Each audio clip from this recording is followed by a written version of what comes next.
நமக்கு சிவனுக்கு மிஞ்சி கடவுள் இல்லை. நான் அடிக்கடி சொல்றதை இங்க சொல்லித்தான் ஆரம்பிப்பேன்.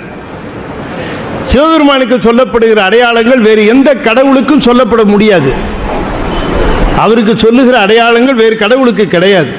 அவர் ஒருவருக்குத்தான் சடாமுடி உண்டு, அவர் ஒருவருக்குத்தான் பிறை உண்டு, அவர் ஒருவருக்குத்தான் கங்கை உண்டு, அவர் ஒருவருக்குத்தான் சிரமாலை உண்டு, அவர் ஒருவருக்குத்தான் 3 கண்கள் உண்டு, அவர் ஒருவருக்குத்தான் அருவம் உருவம் அருவுருவம் என்ற நிலைகள் உண்டு, அவர் ஒருவருக்குத்தான் 3ஐயும் தாண்டிய சொரூபம் உண்டு, அவர் ஒருவர் தான் பன்றிக்கும் அணிந்திருப்பார், அவர் ஒருவர் தான் சிரமாலை அணிந்திருப்பார், அவர் ஒருவர் தான் எலும்பு மாலை அணிந்திருப்பார், அவர் ஒருத்தர் தான் சுடுகாட்டில் இருப்பார். வேற எந்த சாமியாவது அந்த ஏரியாவுக்கு போதா பாருங்க.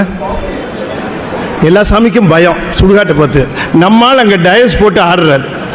கோயில் சுடுகாடு கொல்புலித்தோல் நல்லாடையினார் மணிவாசகர். ஒரு இளைஞர் என்ன கேட்டார், ஐயா சிவபெருமான் இருக்கிற இடம் கோயில் நீங்களே சுடுகாடு நீங்களே, நாங்கள் எங்கே போய் பார்க்கறதுன்னா. கேள்வி புரியுதா உங்களுக்கு? இந்த கேள்வியெல்லாம் வக்கனையாக கேட்பான். நான் சொன்னேன், அப்பா ஒரு கோயில் இருக்கிறார், நீ கோயிலே போய் பாரு. ஆனால் எல்லா பயிலும் கோயிலுக்கு வருவான்னு சொல்ல மாட்டேங்கிறான். இவன் கோயிலுக்கு தான் வரமாட்டேன்னு சொல்ல முடியுமே தவிர I will meet that fellow தேர்ன்றார். பயில அங்கே வச்சு பார்த்துக்கிறேங்கிறாரு. இப்போ சுடுகாட்டுக்கு போக மாட்டேன்னு சொல்ல முடியுமா? அங்கே சிவபெருமான பார்த்து தான் ஆகணும். அதுவே தான் கோயில் அவருக்கு.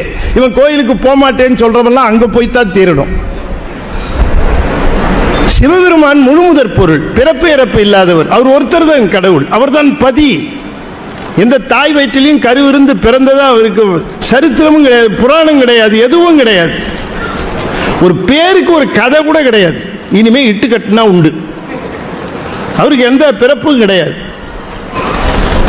பிறப்பு இறப்பு இல்லாதவர் தானே நம்முடைய பிறப்பு இறப்பை நீக்க முடியும். சொல்லுங்க.